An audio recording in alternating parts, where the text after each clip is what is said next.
So it looks like things are only getting worse for Mortal Kombat 1, which is sad because in my opinion, the game is actually pretty good in the one area where it really should be, and that's the gameplay. But let's head on over to Twitch and look at the viewership for the top 3, or I should say what should be the top 3 fighting games on the market right now. So we got Tekken 8, which just released, and Tekken 8 is at around 30k viewers, which should not be surprising since it is a brand new release from a mega hit franchise. Street Fighter 6 is at a surprising 100k plus viewers.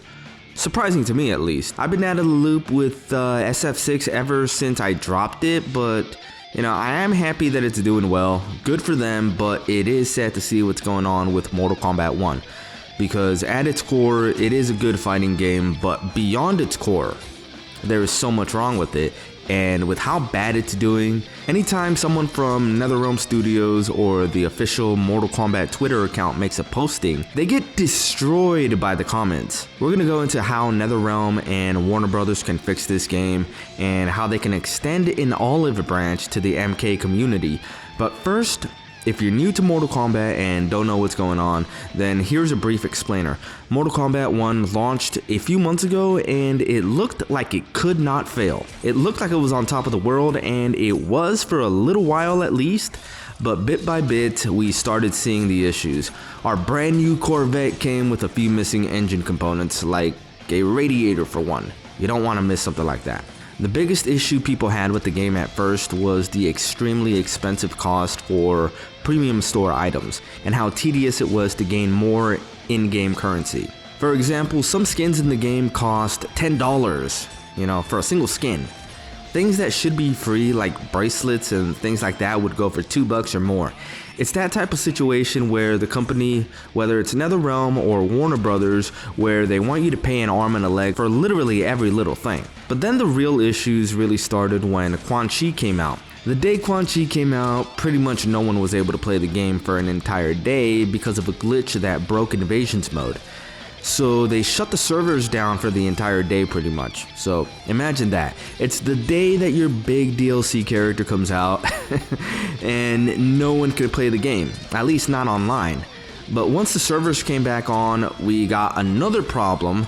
Another problem would rear its ugly head, and that problem is the desynchronizations that were happening constantly in Kombat League casual matches. About half the time that you would go into a match, you would have a pretty good chance of getting disconnected from your opponent.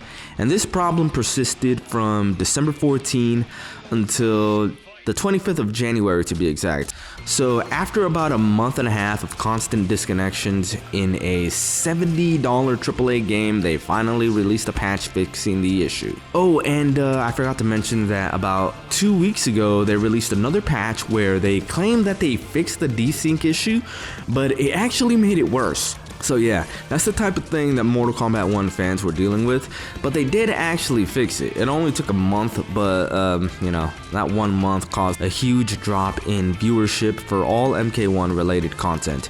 And despite all the issues, NetherRealm or Warner Brothers still have the audacity to try to make political statements like this. Like, dude, your game does not even run properly. Make your video game run properly before expecting people to take you seriously on political issues. And besides, you're a gaming company, politics should be the farthest thing away from your mind. Another really dumb thing they did while these issues were going on was they boycotted Twitter. Imagine that. So while your game is suffering all these issues, you boycott one of the places where your player base congregates the most. Are you serious?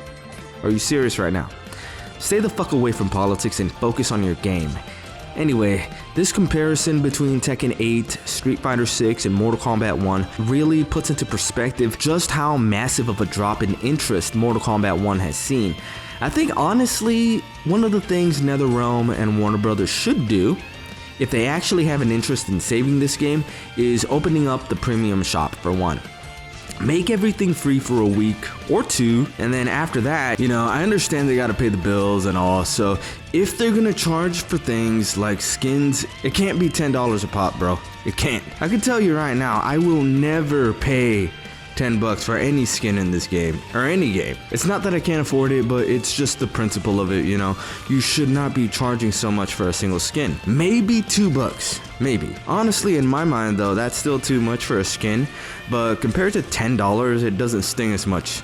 You know, beyond the skins, they need to balance the game better. Kung Lao cameo is too dumb. Kano and Jax are too dumb when you pair them with characters that can fly across the screen, like Kitana and Raiden. Another problem is the single player content. I've gone over this before, but there's pretty much nothing to do beyond the online.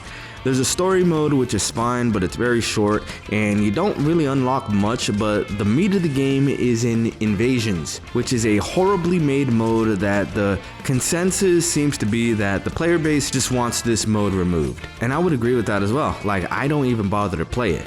I get the Invasion skins through Kombat League or the seasonal shop. I'm not gonna deal with all the dumb BS in Invasions mode. Like, I'm not gonna do it. Like, dude, it really seems like a really badly thought out idea to make a frustratingly hard game mode in a competitive online fighting game where you're already raging all the time pretty much.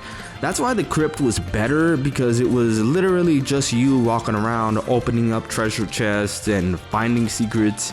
It was a big difference from the grindy and frustrating competitive online mode. It's like when you come home from work, right?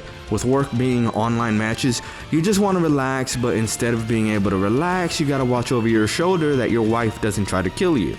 The murderous wife is Invasions mode, if that wasn't obvious enough. Another thing that is a staple of fighting games, but which for some reason is still not in Mortal Kombat 1, is being able to practice while searching for a match.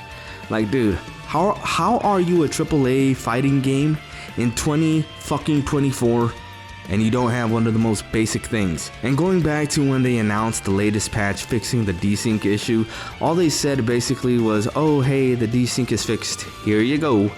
There was no apology, there was nothing, you know. This is not how you treat your player base, dude.